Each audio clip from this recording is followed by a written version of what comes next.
Hey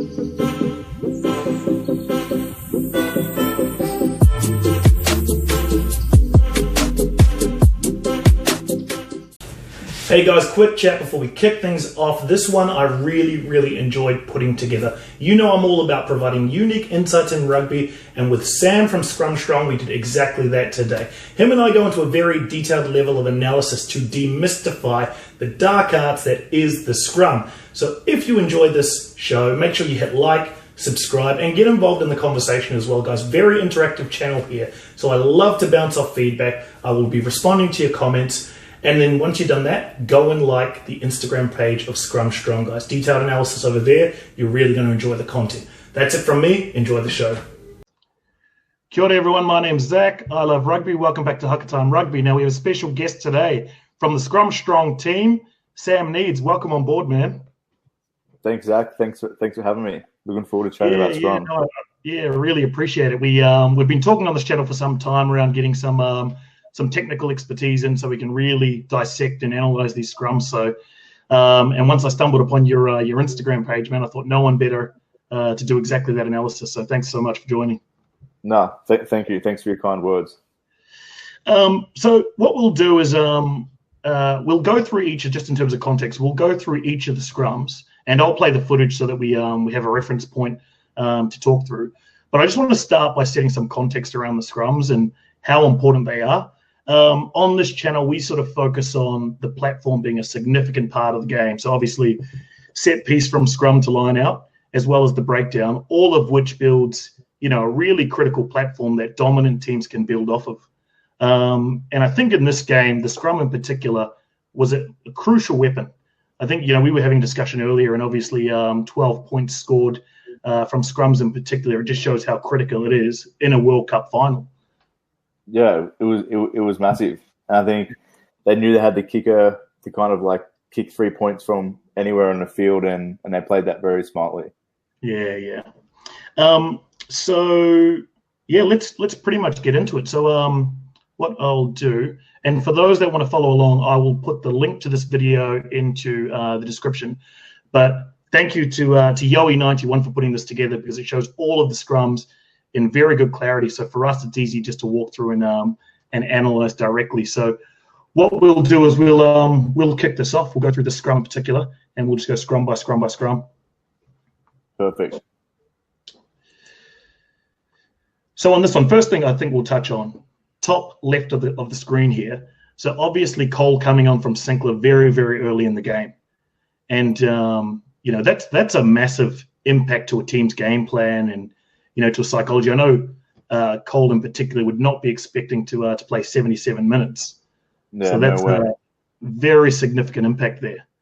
Yeah, huge. I think from a scrummaging perspective as well, just that kind of that attitude that Sinclair has, like he's always going hard. He's always trying to kind of get under the opposition's skin, and he prides himself on his scrummaging. So yeah, could have been some different results there had he stayed on.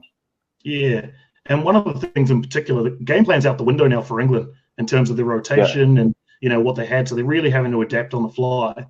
On the other side of the equation, you raised a really great point that the South Africans, because of the dominance of their bench, had planned to bring on players a lot earlier. So great strategy there from Rassie. Yeah, I think it was massive. I think like we chatted about before in the semi-final in particular, his starting front row is by all means world class, but I think his reserve front row from a scrummaging perspective is much stronger than a starting pack, and I think he worked out very well by having those superior scrummagers come on at the back end of the games to try and get those penalties because of their dominance, and it worked well. Yeah, I know for a lot of the other games they'd planned to bring them on around the 55 to 60 minute mark, but in this one in particular, it was around the 43, 44. So interesting, interesting strategy. Obviously paid off. Yeah, massively. Yeah. Okay, let's go through this one. So if we look at this one, so obviously this is the first scrum of the game, and at this point, these two gentlemen in particular, the Beast and Dan Coles, they're jostling for position here. So in terms of technique, what did you see here? I think, like we chatted about before in the semi-final in particular, his starting front row is by all means world class, but I think his reserve front row from a scrummaging perspective is much stronger than a starting pack, and I think he worked out very well by having those superior scrummagers come on at the back end of the games to try and get those penalties because of their dominance, and it worked well. Yeah, I know for a lot of the other games they'd planned to bring them on around the 55 to 60 minute mark, but in this one in particular, it was around the 43, 44. So interesting, So I think the biggest thing that stands out for me is the body position of Cole. He's very overextended. Like you can't even see his feet in this still frame, and you can see that his body kind of mimics that plane taking off, like shoulders above hips, and from there, he can't transfer force, and he's got nowhere to go. Like if he moves his feet further back, the scrum's going to collapse. And if he moves his feet further forward, he's just going to get caught in that position where you see a lot of tight heads get popped up, which is a very dangerous position where they're too stubborn to move their feet, but their shoulders keep getting higher. I think Beast is in a much stronger position, and naturally as a loose head, he's trying to drive and get under the tight head. And I think you see that here with Cole. He just completely gets overextended and loses his feet. Well, this is a really good view because you can see here that body position, like you say, plane taking off. And on the other side of the scrum, it's exactly the opposite. Strong position, feet underneath. Yeah, force just going straight through him. Yeah. And then if we play it through, you can see that dominance plays out. Yeah. Yeah, it's one of those catch-22s for tight heads. If they get caught in the wrong position, you kind of got two choices. Do you want to face plant or do you want to get popped up? Then most tight heads would prefer to take it to the ground and then get popped up. Yeah. Interesting. So dominance there from the Beast, very good in the first scrum. Now this one in particular, so obviously they were awarded the penalty in the previous one. What I found interesting here was just the disruption of the ball. You see Vunipola here, Billy Vunipola peel off, and he's already on a disadvantage in terms of his position when he does that. Yeah, body position's interesting here. Yeah. So this one here, you can see he's kind of gone the opposite end of the spectrum from that first scrum. He's tried to overcorrect his mistake from the previous one, and when I say overcorrect, it's only like we're talking like a centimeter or two here. Like, and you can see his hips here. He's probably in about 90 degrees, but for a tall tight head, he's going to feel very, very cramped, and as a result of that, he's really got those two options again. He can readjust his feet further back, or he can kind of like take it down, and he tries to take that step backwards here, and you see it as soon as he moves his right leg, the pressure from the Beast from the whole scrum just sort of like leaks that way through his outside foot. Yeah, okay. That step there. That step there, and that constant pressure from the box is just there. Yeah. So then you put up a really good point with Khaleesi there, and the advantage it gave him to make that tackle behind the ad line on Vunipola. Yeah. So there's the step, and there's the Beast just ploughing through, and then the defensive position here. You can see Khaleesi's, and I think straight after this, Vunipola throws a pretty poor pass that almost gets intercepted from Diolande here. Yeah. So that's just signs of dominance at that point. Yeah. Okay, so this one. So what I found interesting on this one is all of the activities on the other side of the scrum here. Yeah. And the ref blows up the penalty.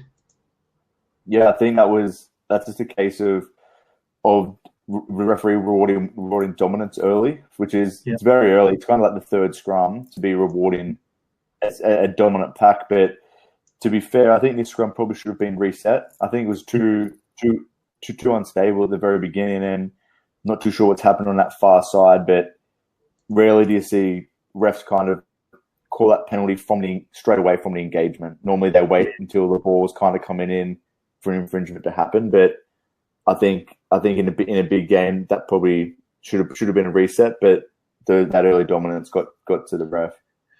Yeah, it's interesting because and we spoke about this before, but the ref himself is under a lot of pressure in the final of the Rugby World Cup.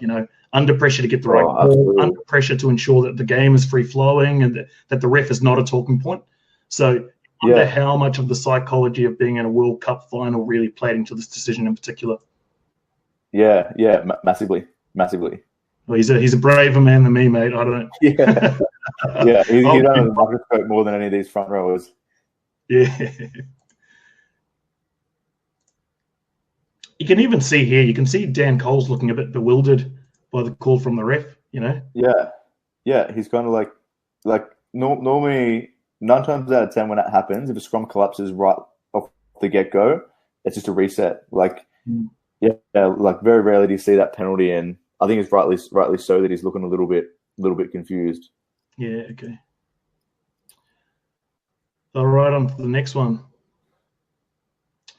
So what did you see in here? I mean, at this point, you can see Malcolm Marx is on. And obviously, great point you raised that early, it seemed to be relatively early they brought on Malcolm Marx. Yeah. I think Bongi got a head knock very, very early, like in the first 10, 15, maybe 20 minutes. And Marx is probably a better scrummager, like really, really stepped up here. I think what's important to note here is kind of like the field position where they've got a scrum on halfway. The ball's at the back of the scrum. They're going to try to milk that penalty. And I think the pressure here that combined between the Beast and Malcolm Marx through Dan Cole, you can see Malcolm Marx gets between the hooker and the loose head there and causes Dan Cole to you see him kind of like tilt down a little bit where he loses his inside shoulder. So that connection between hooker and tight head is now open, and then as a result, the box gets through and it kind of stands up, and then the ball you can just see him pop out there, start to separate at that point, and you can definitely see Malcolm Marx driving through that gap. Yeah, straight through. Like when you see those tight heads go like that, the opposing hooker's done his job very well. Yeah.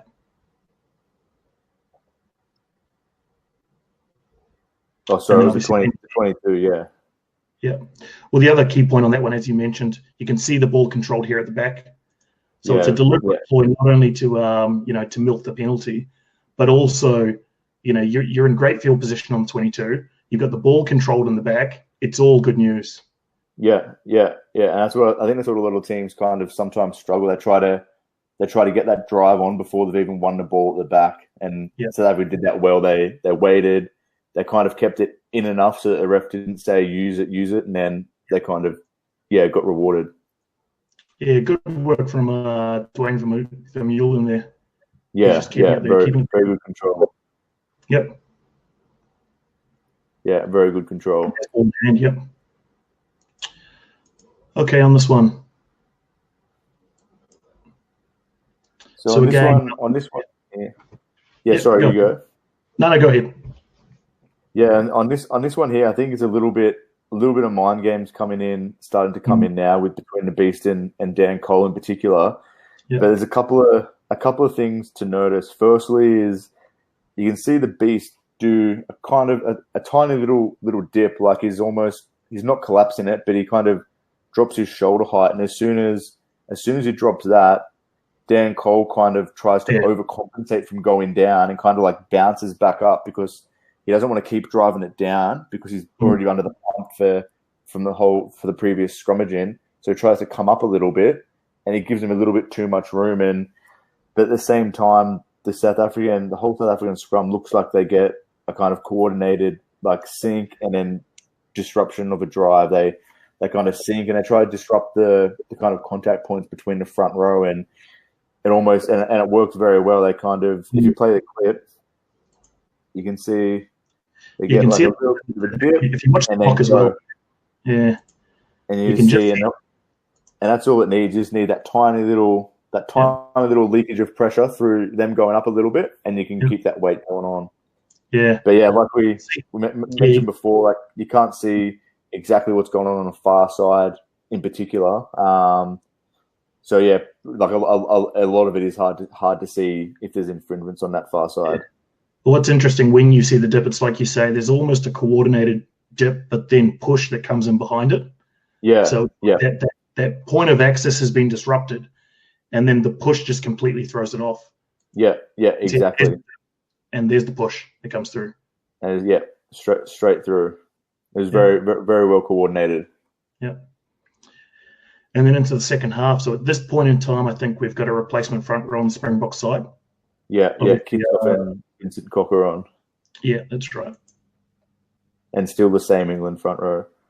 Yep.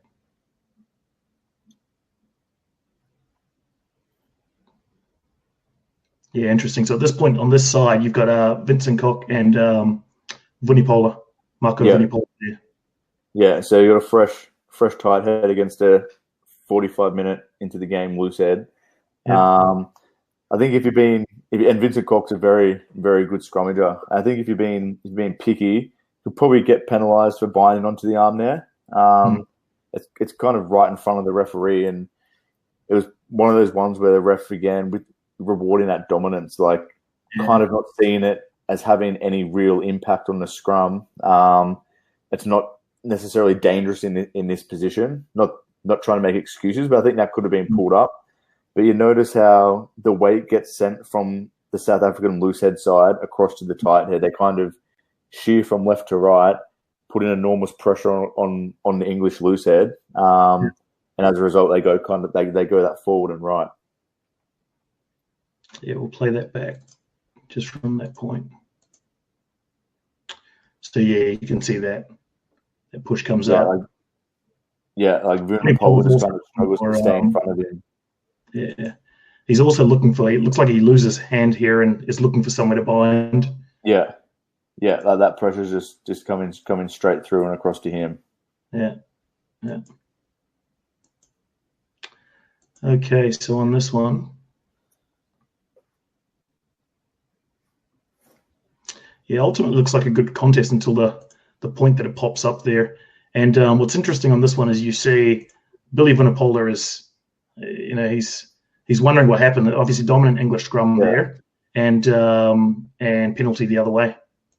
Yeah, I think I disagree with this decision. I think England were dominant in this one for a couple of reasons. We can't see the far side with kits off, but if you play it just once, looking at that loose head side for South Africa, it looks like he kind of falls forward and kind of loses his foot in. But then and you see Marlich stays relatively square, and most of it you can kind of see Cock try to step inside Marla. But the interesting point is the finishing position of the tight head. Generally, it's very odd to see a team get penalised when one tight head gets in front of the other opposition tight. And you can see where Cole is. He's probably half a metre to a metre in front of where he started, versus Cock is kind of gone backwards a little bit. So I think that was here. Also here it looks like a dominant English scrum. Yeah. And as you say, body position here post the break, you can see Coles is here, Cock is here. So I think that was a tough break for England. But again, they'd painted the picture the previous 8 or 9 scrums in the game that led to the ref just assuming or giving them the benefit of the doubt that South Africa were on the money. Yeah. Again, it's a reward for dominance, and like I said at the start, it played itself out in both the obviously the scrums, but in other areas of the field at this point in time. And really, when the floodgates broke and obviously the 2 tries were scored, a lot of that is just it's built on that weight of forward dominance. You know? Yeah. So absolutely. Yeah, you take out those 2 tries, it's 18 points to 12. Half of those points for the Springboks came from scrums leading up to that point. Massive influence on the game. Yeah.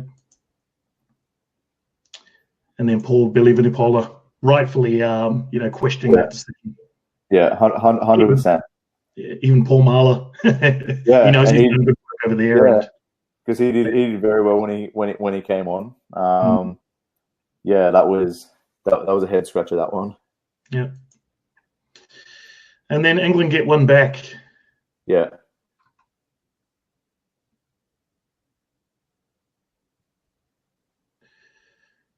Yeah, look at this dominance. Yeah, you don't see too many scrums like that, especially at the international level, let alone a World Cup final. Yeah, exactly. What I love most about this towards the end here is you can see Dan Coles really celebrate there, just at the point there.